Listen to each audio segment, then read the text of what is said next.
sure many of us are, whether you're going to drop it in the chat or not, have or are dealing with it to certain degrees.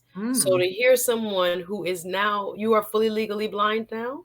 Fully legally blind. So how you get around? People got to drive you? I'm asking all that. Yeah, my fiance, he drives me around. Oh, excuse me, the fiance. Oh, excuse me. Excuse me. My fiance. My fiance drives me. Okay. A to point B. I'm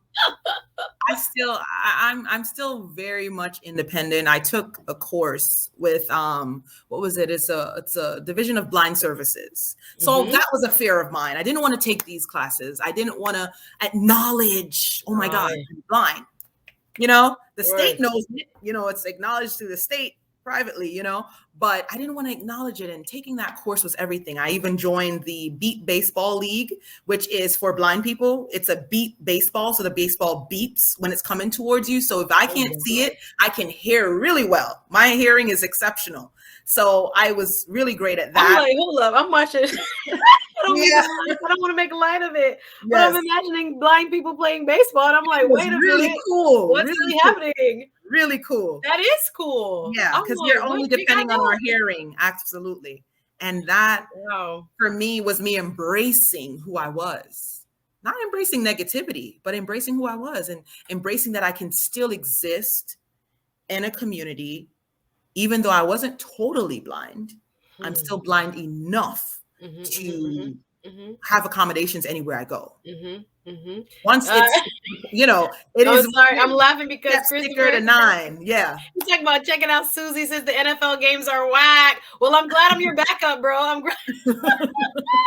Well, you're going to enjoy the conversation. There's so much in what you even just said. I'm listening for nuggets. Yes. Because once you admit, you find community. Yes. Yeah. Once you admit, you find community. So we're going to struggle and we're going to say, that's not me. I don't have any problems with this. You're legally blind on paper. And now we're like, no, I don't even want to go. That league is for blind people. That's not me. That's not me. So I'm not all the way there. I'm only a little blind. Y'all blind. I don't want to be with it. Oh, how we judge. Human beings are so funny. We're like, but that ain't me though. You lose your sight, but that ain't me though. Right. So look at the doors that open. Absolutely. Once you choose to acknowledge. Yes. Once we step into this really happened to me. I'm facing this. This is hurting. This is my baggage. That's my bag, lady. That's my bag. Yes. And then once I can say it and I can say it out loud, say it to myself, maybe say it to someone else. And then find solidarity. Absolutely. Find respite. Yes. Find joy. Correct. Some of us holding it back and been carrying that bag for so long. That bag of fear. Oh, yeah. In whatever area of our lives and can't speak it. Whoa, there's a word. Speak and accept it. Ooh, wow. Because we taught, don't say it. You don't want to get it. So don't talk about it. Don't plan for no funeral. I don't want to plan for no funeral because I don't want to die. Like, hello. We're so funny when we want to be. Right. But the very acknowledgement of, whoa, this fear has really consumed a lot of my time, or for some, taken over my life. Absolutely. I need to get to the origin of where the thoughts came from. I need to realize my brain is doing what it's doing kind of autonomically to just preserve me. I am not my thoughts. And then I need to come up with the counter thinking, or start feeding myself the positive affirmation counter thinking, as well as doing things even though there's doubt, not fear, doubt. Reasonable doubt is totally normal. It's the fear that takes you out of the game. Oh yeah. There's a lot of nuggets, y'all. I hope y'all get. Let me read these comments. Let me read these comments. Hey, what's up, Mr. Blue Water 2121 in the chat? Welcome. Oh, question from Simon Hectic. Thank you, Simon. Out of interest, just out of curiosity, is there a difference between blind and visually impaired? Is that the same meaning for those who are challenged in terms of their vision? Blind versus visually impaired, that's the same thing? You can use them. It's different.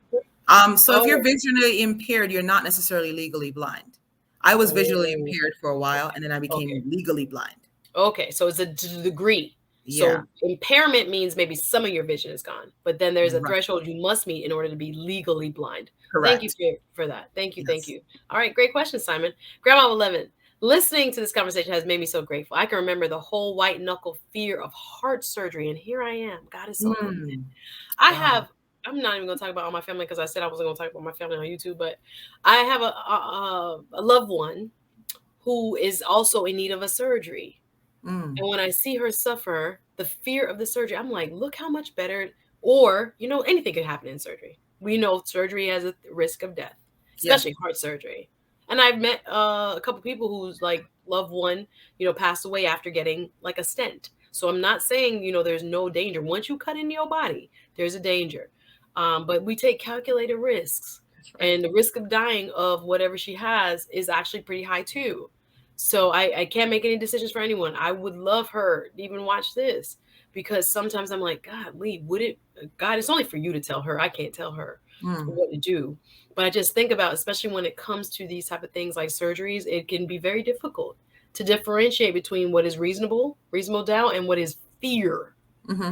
Fear, what she's talking about, white knuckle fear, because it is scary. Your mind Yes. is trying to preserve you. Your mind is saying, honey, they're going to touch on your heart. Mm-hmm.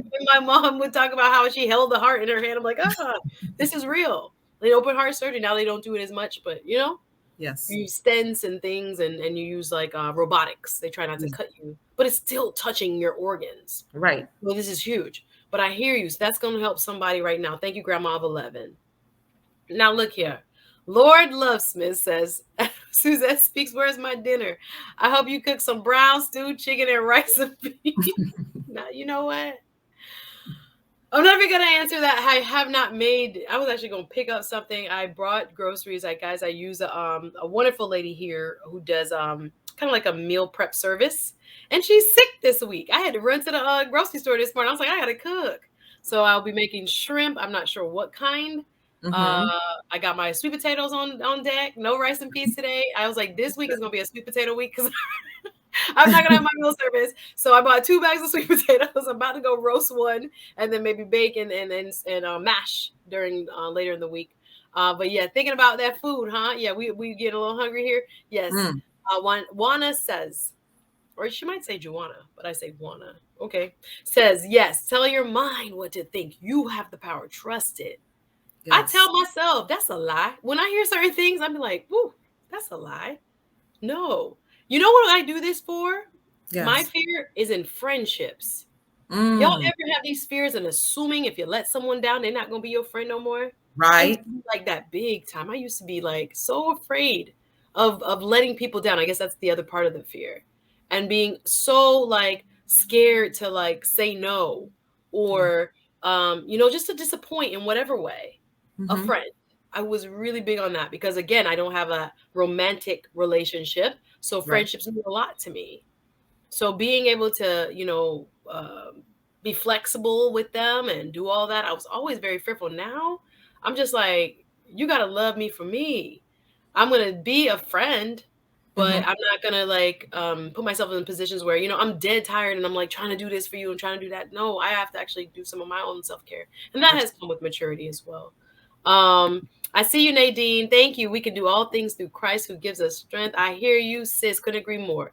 Grandma Love says, and it's occasionally fear that makes me go outside and walk, but I can redirect the anxiety. I hear you.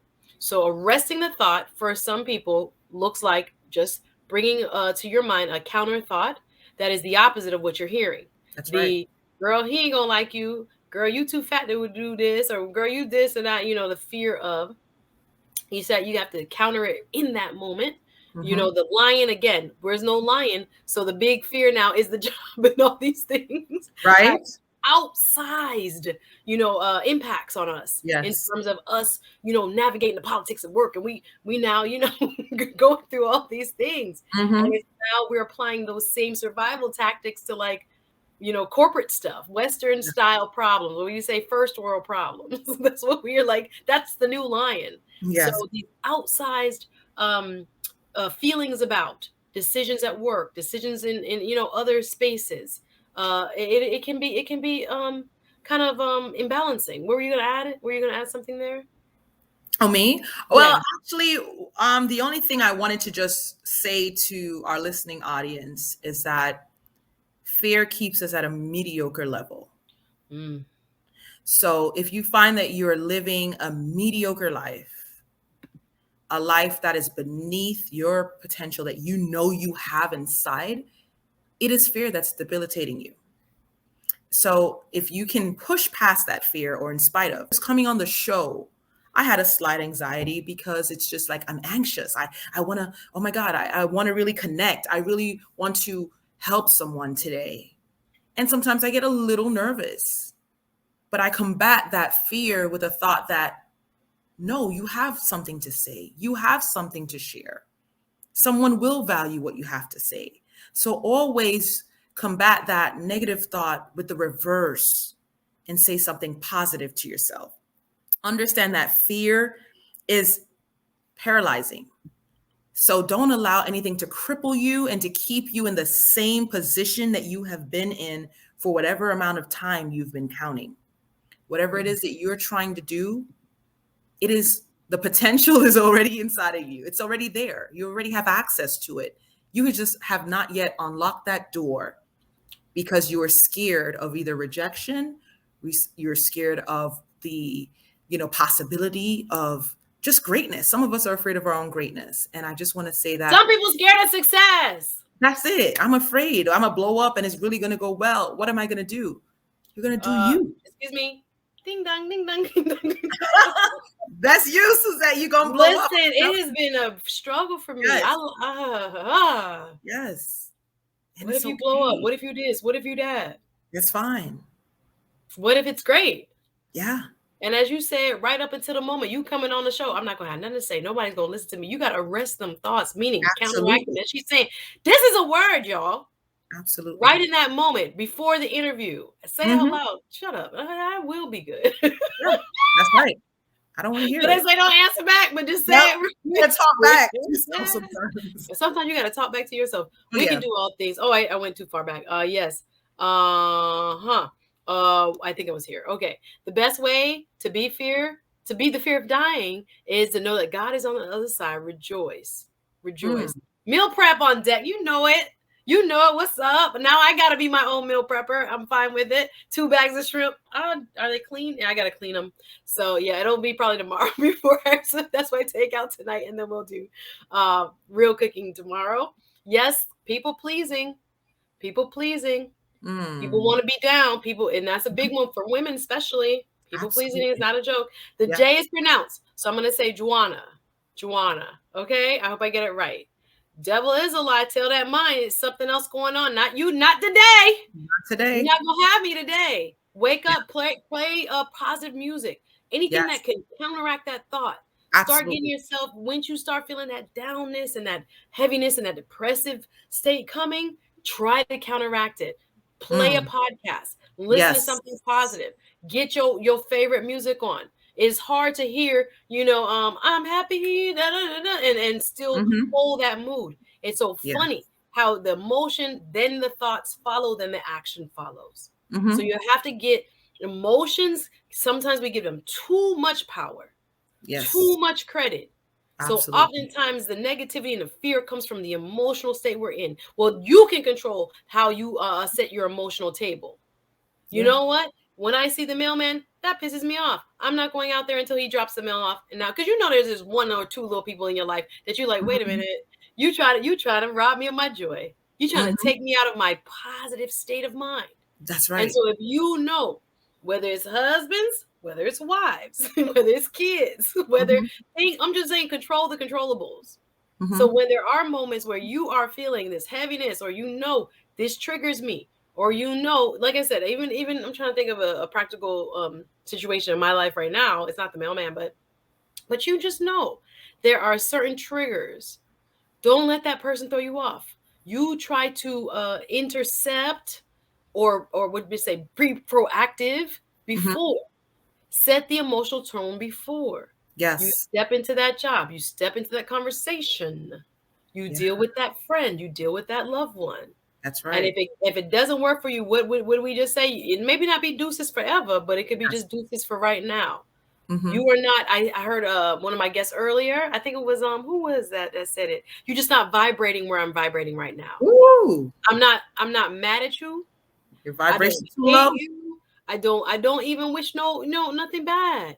But we just ain't vibrating right now on the same wavelength, sis. So right now, I'm not gonna be able to take that lunch. I'm not gonna be able to take that call. Yes. And I'm not a people pleaser. I'm not worried about how you feel about it. I know it's for my mental health. Yes. And then when we get back kind of close to the same vibration, we can pick up what we left off. It happens. And you know what, Suzette? Yes, darling, go ahead. I